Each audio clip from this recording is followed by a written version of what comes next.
మిత్రులందరికీ నమస్కారం ఫ్రెండ్స్. సర్టిఫికెట్ల వెరిఫికేషన్కి సంబంధించిన కొన్ని ముఖ్యమైన అప్డేట్స్ అయితే రావడం జరిగినాయి. వాటి గురించి క్లారిటీకి ఈ వీడియోలో మనం డిస్కస్ చేద్దాం. AP mega DSC certificate verification అంటూ మనకి ఒక మాన్యువల్ అయితే రావడం జరిగింది. మీరు వ్యక్తిగతంగా ఎటువంటి సర్టిఫికెట్లు స్కాన్ చేసి అప్లోడ్ చేయవలసిన అవసరం అయితే లేదు. డైరెక్ట్గా డిపార్ట్మెంటల్ లాగిన్లోనే సర్టిఫికెట్స్ అనేవి స్కాన్ చేసి అధికారులు అయితే అప్లోడ్ చేయడం జరుగుతుంది. కాబట్టి క్యాండిడేట్ వ్యక్తిగతంగా సర్టిఫికెట్లు అనేవి స్కాన్ చేసి అప్లోడ్ చేయవలసిన అవసరం లేదు. డైరెక్ట్గా వెరిఫికేషన్ సమయంలో సంబంధిత అధికారులు వారి డిపార్ట్మెంటల్ లాగిన్ పోర్టల్లో క్యాండిడేట్ లాగిన్ ఏ విధంగా ఉంటుందో డిపార్ట్మెంటల్ లాగిన్ అని చెప్పేసి కూడా ఉంటుంది. ఆ డిపార్ట్మెంటల్ లాగిన్లో అధికారులు అయితే వెరిఫికేషన్కి సంబంధించిన ఆప్షన్ అనేది ఈ విధంగా రావడం జరుగుతుంది. డిపార్ట్మెంటల్ లాగిన్ ఓపెన్ చేసుకున్న తర్వాత ఇక్కడ వాళ్ళకి వెరిఫికేషన్ అని చెప్పేసి ఒక ఆప్షన్ అయితే ఎనేబుల్ అయి ఉంటుంది. ఈ వెరిఫికేషన్ అనే ఆప్షన్ ద్వారా సంబంధిత ఎవరైతే సెలెక్టెడ్ క్యాండిడేట్స్ ఉంటారో వాళ్ళకి సంబంధించిన లిస్టులు అనేవి రావడం జరుగుతాయి. దీనిలో ఎవరినైతే వెరిఫై చేస్తున్నారో ఇక్కడ వెరిఫై అని చెప్పేసి బ్లూ కలర్లో ఒక ఆప్షన్ అయితే ఉంది. ఏ క్యాండిడేట్ సర్టిఫికేట్లు అయితే వెరిఫై చేస్తున్నారో ఆ క్యాండిడేట్ డీటెయిల్ దగ్గర వెరిఫై అని చెప్పేసి క్లిక్ చేసినట్లయితే మనకి నెక్స్ట్ ఈ విధంగా ఒక కొత్త పేజ్ అనేది ఓపెన్ కావడం జరుగుతుంది. ఈ పేజ్లో ఏముంటుందంటే క్లారిటీగా అతడి డాక్యుమెంట్స్ ఏమిటి, అతడి డీటెయిల్స్ ఏమిటి, బేసిక్ డీటెయిల్స్ వెరిఫికేషన్ అయితే ఉంటుంది. ఇక్కడ కంప్లీట్గా దానికి సంబంధించిన ఇన్ఫర్మేషన్ అంతా కూడా కరెక్ట్గా ఉన్నట్లయితే కరెక్ట్ అని, ఇన్కరెక్ట్గా ఉంటే ఇన్కరెక్ట్ అనే ఆప్షన్ సెలెక్ట్ చేసి దానికి సంబంధించిన కంప్లీట్ మ్యాటర్ అంతా కూడా ఇక్కడ టైప్ చేస్తారు. ఇక్కడ ఏవైతే ఎస్ఎస్సి మార్క్స్ మెమో 10వ తరగతికి సంబంధించిన మార్క్స్ మెమో ఉంటుందో దానికి సంబంధించిన సర్టిఫికేట్ అనేది స్కాన్ చేసి అప్లోడ్ చేయవలసి ఉంటుంది. ఇదంతా కూడా సంబంధిత సర్టిఫికేట్ల వెరిఫికేషన్ టీం ఎవరైతే ఉంటారో వాళ్ళే చూసుకుంటారు. కాబట్టి మీరు నీట్గా ఏం సర్టిఫికేట్లు అడిగితే ఆ సర్టిఫికేట్లు అనేవి ఇస్తూ ఉండాలి. వారు నీట్గా స్కాన్ చేసి అప్లోడ్ చేసుకుంటారు. నెక్స్ట్ మనకి క్యాస్ట్ సర్టిఫికేట్ అనేది కరెక్ట్గా ఉన్నట్లయితే కరెక్ట్ అనే ఆప్షన్ క్లిక్ చేసి క్యాస్ట్ సర్టిఫికేట్ అనేది స్కాన్ చేసి అప్లోడ్ చేస్తారు. స్టడీ సర్టిఫికేట్స్ అన్నీ కూడా కరెక్ట్గా ఉన్నట్లయితే వాటిని స్కాన్ చేసి అప్లోడ్ చేసుకుంటారు. మనకి పిహెచ్ కోటాకి సంబంధించిన ఏవైతే సంబంధిత అభ్యర్థులు అప్లై చేశారో వాళ్ళకి సంబంధించిన సర్టిఫికేట్స్ కరెక్ట్గా ఉంటే కరెక్ట్ అని చెప్పేసి సెలెక్ట్ చేసుకుని స్కాన్ చేసి అప్లోడ్ చేస్తారు. ఇదంతా కూడా వెరిఫికేషన్ చెక్ లిస్ట్ ప్రకారం జరుగుతుంది. వెరిఫికేషన్ చెక్ లిస్ట్ ప్రకారం వెరిఫికేషన్ అయిపోయిన తర్వాత ఫైనల్ స్టేజ్లో ఇక్కడ ఆన్లైన్ అయితే చేయడం జరుగుతుంది. ఎస్ఎస్సి మార్క్స్ మెమోకి సంబంధించి, ఇంటర్మీడియట్ మార్క్స్ మెమోకి సంబంధించి, డిగ్రీ అయితే డిగ్రీకి సంబంధించి, నెక్స్ట్ పీజీ ఉంటే పీజీకి సంబంధించి, professional qualifications, D.Ed diploma in elementary education అయితే డిఎడ్కి సంబంధించి, బిఎడ్ అయితే బిఎడ్కి సంబంధించి టెట్ స్కోర్ అనేది ఆధార్ నెంబర్ ద్వారా ఆటోమేటిక్గా చూపిస్తుంది. కాబట్టి టెట్ డీటెయిల్స్ కూడా ఇక్కడ అన్ని కరెక్ట్గా ఉన్నాయంటే ఒకసారి మీ దగ్గర స్కోర్ కార్డ్ తీసుకుని దాన్ని కూడా వెరిఫై చేసుకుంటారు, టిక్ చేసుకుంటారు. ఇక మనకి ఫైనల్గా పోస్ట్ ప్రిఫరెన్స్, పోస్ట్ టైప్, ఇక్కడ పోస్ట్ టైప్ దగ్గర ఏ పోస్టులకి అయితే ఎలిజిబిలిటీ ఉందో ఆ పోస్టులకు సంబంధించి ఎలిజిబుల్ అని ఇస్తారు. ఏ పోస్టులకైతే సర్టిఫికేట్స్ ఎలిజిబుల్ లేవో వాటికి ఇన్ఎలిజిబుల్ అని చెప్పేసి ఇస్తారు. దీని ప్రకారం ఎవరు ఎన్ని పోస్టులకి అయితే ఎలిజిబుల్ అవుతారో అన్ని పోస్టులకు సంబంధించి కూడా ఎలిజిబుల్ అని చెప్పేసి క్లిక్ చేసి ఒకవేళ ఇన్ఎలిజిబుల్ అయితే ఎందుకు ఇన్ఎలిజిబుల్ అయ్యారనేది కూడా కంప్లీట్గా దానికి సంబంధించిన మ్యాటర్ అంతా కూడా రిమార్క్స్ రూపంలో రాసి సబ్మిట్ చేయడం జరుగుతుంది. ఇది ఫైనల్ స్టేజ్లో మనకి చేయడం జరుగుతుంది. ముందుగా సర్టిఫికేట్ల వెరిఫికేషన్ అనేది సంబంధిత అధికారులు చెక్ లిస్ట్ ద్వారా వెరిఫై చేస్తారు. దానికి సంబంధించిన ఇన్ఫర్మేషన్ కూడా చూద్దాం. చెక్ లిస్ట్ ద్వారా ఏదైతే డేటా వచ్చిందో దాన్ని ఫైనల్గా ఆన్లైన్ అయితే చేయడం జరుగుతుంది. ఒక రకంగా మనం చూసినట్లయితే ఆన్లైన్ సర్టిఫికేట్ల వెరిఫికేషన్ చేస్తారని చెప్పుకోవచ్చు. ఇది గైస్ కంప్లీట్గా సర్టిఫికేట్ల వెరిఫికేషన్ ప్రాసెస్కి సంబంధించి. ఇక మనకి ఇంకొన్ని ముఖ్యమైన అప్డేట్స్ అయితే రావడం జరిగాయి. దానికి సంబంధించి కూడా క్లారిటీగా చూద్దాం. ఇక్కడ మనకి సర్టిఫికేట్ల వెరిఫికేషన్కి సంబంధించి ఎవరైతే హాజరవుతారో, ఎవరైతే టీమ్ సభ్యులు ఉంటారో వాళ్ళందరికీ కూడా తెలియపరిచేందుకు ఇక్కడ అనేక రకాల మేనేజ్మెంట్ పోస్టులు ఉంటాయని చెప్పేసి మెన్షన్ చేశారు. అయితే డిఎస్సి అభ్యర్థులకు తెలుసు, మిగిలిన వెరిఫికేషన్ టీం వాళ్ళు కూడా తెలియాలి. కాబట్టి వేరియస్ మేనేజ్మెంట్స్కి సంబంధించిన పోస్టుల వివరాలకు సంబంధించి, దాంతోపాటుగా ఎక్కడెక్కడ ఏ మేనేజ్మెంట్లో ఏ కేటగిరీకి సంబంధించి ఏ సబ్జెక్టుకి సంబంధించి ఎన్నెన్ని పోస్టులు ఖాళీ ఉన్నాయనే వివరాలు కూడా మెన్షన్ చేశారు. దాంతోపాటుగా ఇక్కడ మెయిన్గా ఒరిజినల్ డాక్యుమెంట్స్ ఏవైతే కావాలో వాటన్నింటినీ కూడా క్లారిటీగా ఇచ్చారు. మనకి డిఎస్సి ఆన్లైన్ అప్లికేషన్ 3 సెట్లు జిరాక్స్లు అనేవి తీయించుకుంటారు కదా, అవి యూజ్ అవుతాయి. ఎస్ఎస్సి మార్క్స్ మెమో 3 సెట్లు, ఇంటర్మీడియట్ మార్క్స్ మెమో ఖచ్చితంగా ఒరిజినల్ ఉండాలి, ఎస్ఎస్సి కూడా ఒరిజినల్ ఉండాలి. నెక్స్ట్ మనకి డిగ్రీ ఉంటే డిగ్రీ, పీజీ ఉంటే పీజీకి సంబంధించిన మార్కుల లిస్ట్ లేదా మార్క్స్ మెమో లేదా ప్రొవిజనల్ డాక్యుమెంట్, ఓడి ఉన్నా లేకపోయినా నో ప్రాబ్లం, ఆ విషయం కూడా గమనించండి. నెక్స్ట్ డిఎడ్ ఉంటే డిఎడ్, బిఎడ్ ఉంటే బిఎడ్కి సంబంధించి మార్క్స్ మెమో ఉంటే మార్క్స్ మెమో, ప్రొవిజనల్ ఉంటే ప్రొవిజనల్, ఏదో ఒకటి సరిపోతుంది. టెట్ ఆర్ సీటెట్కి సంబంధించిన స్కోర్ కార్డుకి సంబంధించిన వివరాలు ఒకవేళ లేకపోతే దానికి సంబంధించిన సొల్యూషన్ ఏంటనేది కూడా ఆల్రెడీ మన ఛానల్లో వీడియోలు చేసాం చాలాసార్లు. స్టడీ సర్టిఫికెట్లు 4th క్లాస్ నుంచి 10th క్లాస్ వరకు ఒకవేళ ప్రైవేట్ స్టడీ చేసిన వాళ్ళు రెసిడెన్సీ సర్టిఫికేట్ కూడా తీసుకోవాలని చెప్పేసి ఇచ్చారు. అసలు బాన్ఫైడ్ సర్టిఫికేట్ అంటే ఏంటనేది కూడా క్లారిటీగా గూగుల్ని అడిగితే గూగుల్ చెప్తుంది. దానికి సంబంధించిన డీటెయిల్స్ అన్ని కూడా మీరు చెక్ చేసుకోవచ్చు. దీని గురించి మీరేం వరీ కావాల్సిన అవసరం లేదు. నెక్స్ట్ మనకి రిజర్వేషన్కి సంబంధించిన ఏదైతే క్యాస్ట్ సర్టిఫికేట్ ఉంటుందో ఈ క్యాస్ట్ సర్టిఫికేట్ అనేది ఇంపార్టెంట్, ఒరిజినల్. దాంతోపాటు ఈడబ్ల్యూఎస్ సర్టిఫికేట్ ఉంటే ఈడబ్ల్యూఎస్ సర్టిఫికేట్, ఓసీ క్యాండిడేట్లకు సంబంధించి పీడబ్ల్యూడీ కోటా అభ్యర్థులు అయితే పీడబ్ల్యూడీకి సంబంధించిన పిహెచ్ సర్టిఫికేట్, మీరు అప్లికేబుల్ అయితే ఆర్సీఐ అయితే ఆర్సీఐ సర్టిఫికేట్ అని చెప్పేసి అడుగుతున్నారు. నెక్స్ట్ మనకి ఎక్స్ సర్వీస్ మ్యాన్ కోటా అభ్యర్థులు అయితే ఎక్స్ సర్వీస్ మ్యాన్ కోటాకి సంబంధించిన సర్టిఫికేట్లు. నెక్స్ట్ ఫైనల్గా ఎవరైతే ప్రిన్సిపల్ పోస్ట్కి అప్లై చేస్తారో వాళ్ళకి సంబంధించిన ఏదైతే ప్రిన్సిపల్ కింద వర్క్ చేసిన ఎక్స్పీరియన్స్ సర్టిఫికేట్ ఉంటుందో ఆ ఎక్స్పీరియన్స్ సర్టిఫికేట్. మెయిన్గా ఒరిజినల్ డాక్యుమెంట్స్ అయితే ఇవే అంటూ క్లారిటీగా ప్రభుత్వం నుంచి అఫీషియల్గా వచ్చిన డాక్యుమెంట్లకు సంబంధించిన వివరాలు అయితే ఇవి. ఇప్పటి వరకు మనం ఏవైతే చెప్పామో సర్టిఫికేట్లు అవి ఇక్కడ ఉంటాయి. మళ్ళీ దీని గురించి మీరు పెద్దగా వరీ కావాల్సిన అవసరం అయితే లేదు.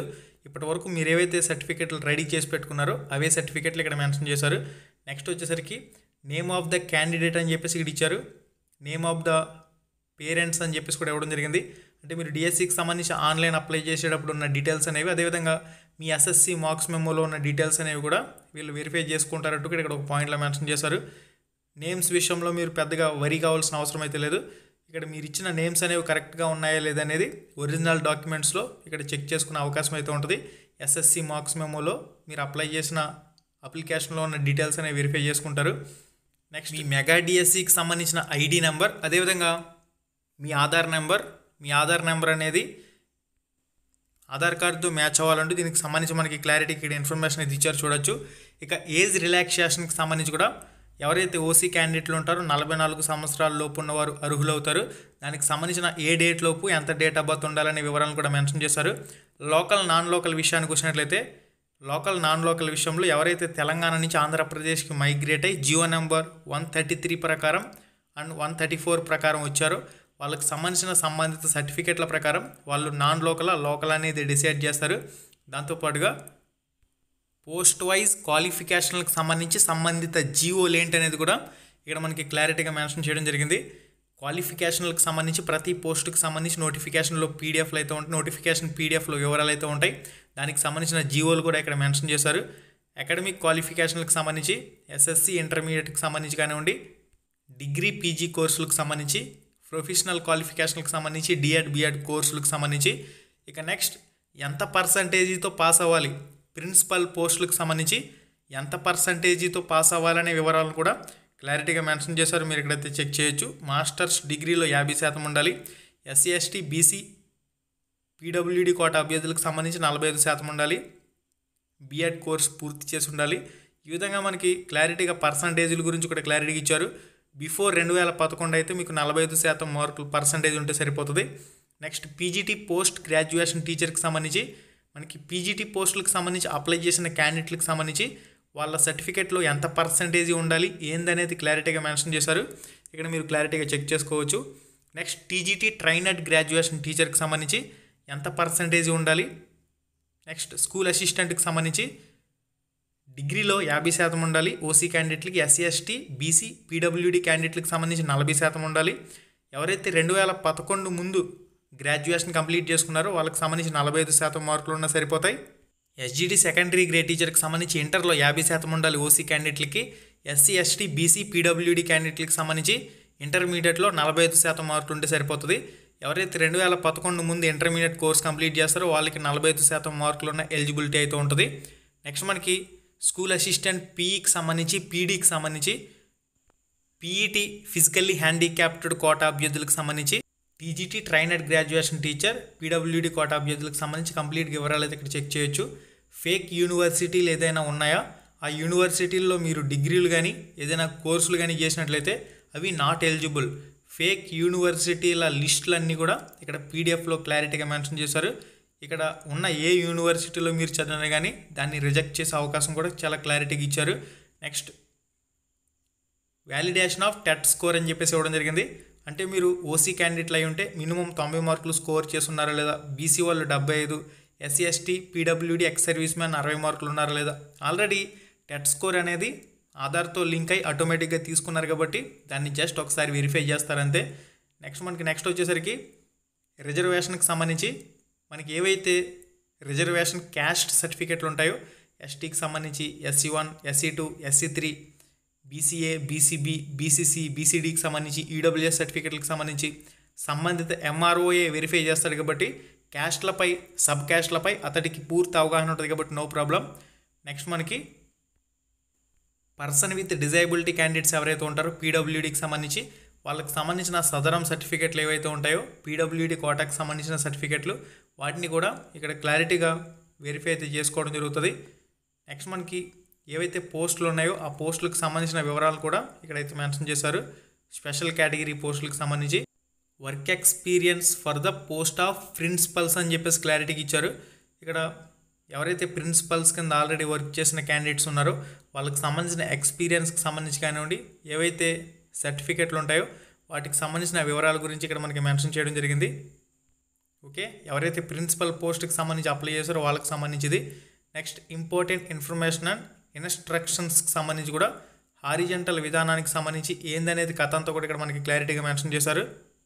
క్యాండిడేట్ కంపల్సరీగా 3 సెట్ల జిరాక్స్ కాపీలు అనేది ఇక్కడ సబ్మిట్ చేయాలని చెప్పేసి క్లారిటీకి ఇచ్చారు కాబట్టి మీరు సర్టిఫికెట్స్ అనేవి జిరాక్స్లు తీయించుకునేటప్పుడు ఒక 5 సెట్లు తీయించుకోండి. 3 సెట్లు ఎలాగో వీళ్ళు తీసేసుకుంటారు. గెజిటెడ్ ఆఫీసర్ సైన్ చేయించిన సర్టిఫికెట్లు అనేవి ఒకవేళ మీరు ఒరిజినల్ డాక్యుమెంట్స్ అనేవి ఇక్కడ సబ్మిట్ చేయలేకపోతే చూపించలేకపోతే మెరిట్లో ఎవరైతే నెక్స్ట్ ఉన్నారో వాళ్ళకి పోస్ట్ వెళ్ళిపోయే అవకాశం కూడా ఉంటుంది. మనకి ఏదైతే చెక్ లిస్ట్ వచ్చిందో ఆల్రెడీ ఈ చెక్ లిస్ట్కి సంబంధించి కూడా క్లారిటీగా మీకు ఎక్స్ప్లెయిన్ చేయడం జరిగింది. ఈ చెక్ లిస్ట్ ప్రకారమే మనకి సర్టిఫికెట్ల వెరిఫికేషన్ అయితే చేస్తారు. ఈ సర్టిఫికెట్ల వెరిఫికేషన్ ప్రాసెస్ అంతా కూడా ఈ చెక్ లిస్ట్ ప్రకారం జరుగుతుంది. ఈ చెక్ లిస్ట్ ప్రకారం ఫైనల్గా ఆన్లైన్ అయితే చేయడం జరుగుతుంది. ఆన్లైన్లో ఇక్కడ చెక్ లిస్ట్లో ఏవైతే డేటా వచ్చిందో ఈ డేటా అంతా కూడా ఆన్లైన్ చేయడం జరుగుతుంది. ఆన్లైన్ చేసినట్లయితే ఆటోమేటిక్గా సంబంధిత డిపార్ట్మెంట్ లాగిన్లోకి మీ డీటెయిల్స్ అన్నీ కూడా వెళ్తాయి. ఇక్కడ జిల్లాల వారీగా మొత్తంగా 13 జిల్లాలకు సంబంధించి ఏ జిల్లాకు సంబంధించిన వాళ్ళైతే ఆ జిల్లాకు సంబంధించి ఈ విధంగా క్లారిటీగా డీటెయిల్స్ అనేవి ఉంటాయి. ఆ డీటెయిల్స్కి సంబంధించిన వివరాలు అయితే సర్టిఫికెట్ల వెరిఫికేషన్ చేసేటప్పుడు ఏవైతే వాళ్ళకి అవసరం అవుతాయో సంబంధిత డాక్యుమెంట్స్ అన్నీ కూడా వాళ్ళు సిద్ధం చేసుకోవడం జరుగుతుంది. నెక్స్ట్ వచ్చేసరికి సర్టిఫికెట్ల వెరిఫికేషన్ జరిగేటప్పుడు టీమ్స్ కింద డివైడ్ చేయడం జరుగుతుంది అని చెప్పేసి కూడా మనకి క్లారిటీగా ఇన్ఫర్మేషన్లు ఇక్కడ పబ్లిష్ చేశారు. Team 1, team 2, team 3, team 4, team 5 ఈ విధంగా సర్టిఫికెట్ల వెరిఫికేషన్ జరిగేటప్పుడు ఇక్కడికి వెళ్ళిన తర్వాత మీకు ఒక టోకెన్ ఇచ్చి ఇక్కడ కౌంటర్ని అలాట్ చేసే అవకాశం కూడా ఉంటుంది. ఎవరు సర్టిఫికెట్ల వెరిఫికేషన్కి హాజరు అవ్వాలనేది మనకి క్లారిటీగా క్యాండిడేట్ లాగిన్లో కాల్ లెటర్ని అయితే అందుబాటులోకి తెస్తారు. ఇక్కడ ఫస్ట్ వచ్చేసరికి mandal education officer first level verification అయితే చేస్తారు. నెక్స్ట్ స్టెప్లో గ్రేడ్ 2 HM హెడ్ మాస్టర్ వచ్చేసరికి సెకండ్ లెవెల్ వెరిఫికేషన్ అయితే చేయడం జరుగుతుంది. స్టడీ సర్టిఫికేట్లకు సంబంధించి కానివ్వండి ఇవి. నెక్స్ట్ డిప్యూటీ తహసీల్దార్ మెయిన్గా క్యాస్ట్కి సంబంధించిన EWSకి సంబంధించిన లోకలా నాన్ లోకలా వివరాలు అనేవి ఈయన వెరిఫై చేసే అవకాశం అయితే ఉంటుంది. 4th లెవెల్లో ఒక స్కూల్ అసిస్టెంట్ని తీసుకున్నారు. ఈయన ఏం చేస్తాడంటే నీట్గా సర్టిఫికేట్స్ అన్నీ కూడా స్కాన్ చేసి కంప్యూటర్ ఆపరేటర్కి సహకరించి కంప్యూటర్ ఆపరేటర్ వాళ్ళు కంప్లీట్గా డాక్యుమెంట్స్ అన్నీ కూడా స్కాన్ చేసుకుని సంబంధిత క్యాండిడేట్ లాగిన్లో అప్లోడ్ చేసి సబ్మిట్ చేయడం జరుగుతుంది. ఏమేం వీళ్ళకి రిక్వైర్మెంట్ ఉంటుంది అనేది కూడా క్లారిటీగా మెన్షన్ చేశారు.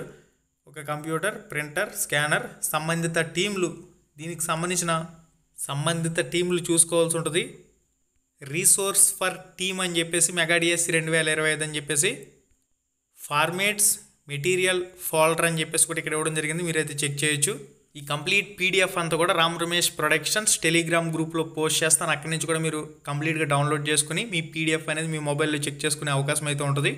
ఇది గైస్ ఇప్పటివరకు ఉన్న సమాచారం.